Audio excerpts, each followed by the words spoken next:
Okay ji. C part is, in C part here you can see the figure. It is of 40 degree, it is of 3C degree, and it is of 4C degree. So three angles are given.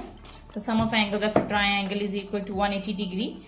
Okay ji. The first, okay, the unknown is C, but here the C is given in two, okay, at two sides. So 3C degree, 4C degree. We have to find out the value of C because C is unknown. Okay, you will use the same property. Sum of angles of a triangle is equal to 180 degree. The first angle is 3C degree. The second angle is 4C degree. Okay, see. And the third angle is 40 degree. Sum of angles of a triangle is equal to 180 degree. Okay, ji. As you know that you always solve like terms together. So this is C term and this is also C term. So you will solve these two terms together. Both are C terms, so you are going to add them together. So 4 plus 3 will be 7C degree. And you will write this 40 degree as it is and 180 degree. We have to find out C, so we don't need this 40 over here. This 40 is adding over here, and if we go to the other side, it will subtract. So 7C degree is equal to 180 degree minus 40 degree. So 7C degree will be equal to 180 minus 40 will be 140. 140 degree. Now we don't need this 7 over here. This is multiplying with C. When we go to the other side, it will divide. So C degree is equal to 140 divided by 7. When you will divide 140 with 7, you will get 20 degree. 7 2s are 14 and 0.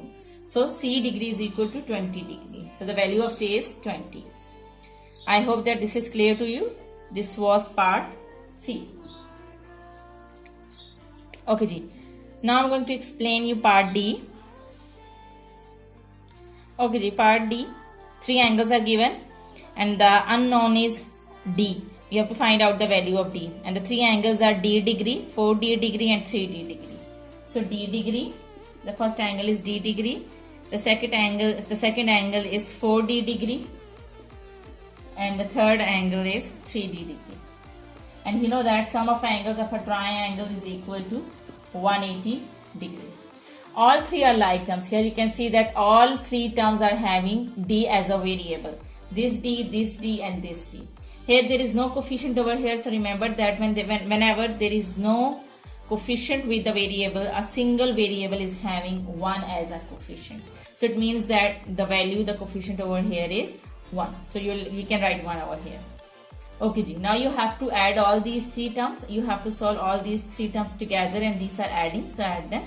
4 plus 3 7, 7 plus 1 is 8. So 8D degree is equal to 180.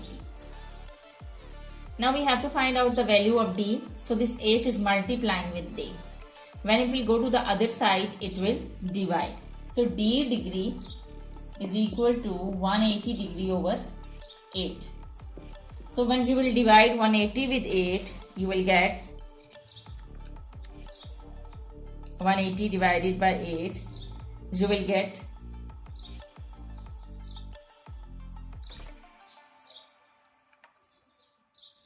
so D degree is equal to 22.5 degree. When you will divide 180 with 8, you will get 22.5.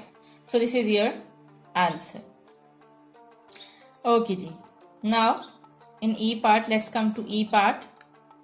E part, here you can see that two angles are equal, two sides are equal.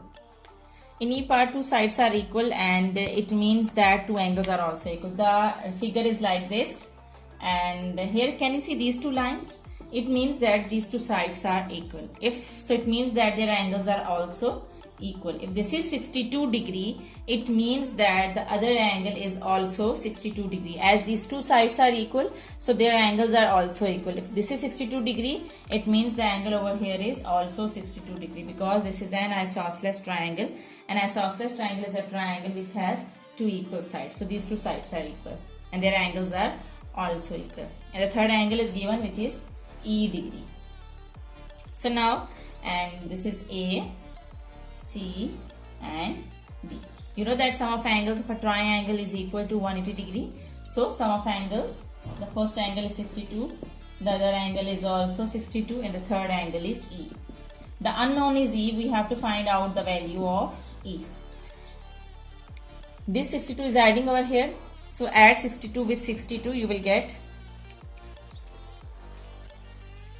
124 degree plus E degree is equal to 180 degree. This 124 is adding over here, and if we go to the other side, it will subtract according to the rule of equation. So minus 124 degree. When you will subtract 124 from 180, you will get 56. So 56 degree is your answer. Okay. The value of E degree is 56 degree. So the value of E is 56. Degree and degree can cut each other, and the value of E is 56. You can write like that, and you can write like this. Both are same and both are right answers. Okay, ji. I hope that this is clear to you. Now let's come to F part. Okay, ji. F part is, the figure of F part is this. Okay, ji. These three small lines are showing that these three sides are equal. So if a triangle is having three equal sides, it means that that triangle is called an equilateral triangle. This is equilateral triangle. I have uploaded the video in which I have explained all types of angles. You can watch that video. This is an equilateral triangle. It means that it has three equal sides, and three equal sides means it means that it has also three equal angles. If sides are equal, angles are also equal. So it means that if this is F degree, this is also F degree, and this is also F degree. And you know that, use the property, sum of angles of a triangle is equal to 180 degree. So three angles are F degree plus F degree plus F degree is equal to 180 degree. Sum of angles of a triangle is equal to 180 degree. These three are the variables. There is no coefficient with them. So whenever there is a single variable, the coefficient over here is 1. It means that over here there is 1, 1 and 1. The coefficient with these F's are 1. 1, 1 and 1. When you will add 1, 1 and 1, you will get 3. 1 plus 1 plus 1, 3. So this is 3F degree is equal to 180 degree. We have to find out the value of F. This 3 is multiplying with F. When it will go to the other side, it will divide. So F degree is equal to 180 degree over 3. So the answer of F is 3 6 are 18, 60 degree. 3 6 are 18 and 0. So the value of F is 60 degree. This is your answer. I hope that question number 3 is also clear to you. Okay ji. Thank you very much. Take very good care of yourself, and Allah Hafiz.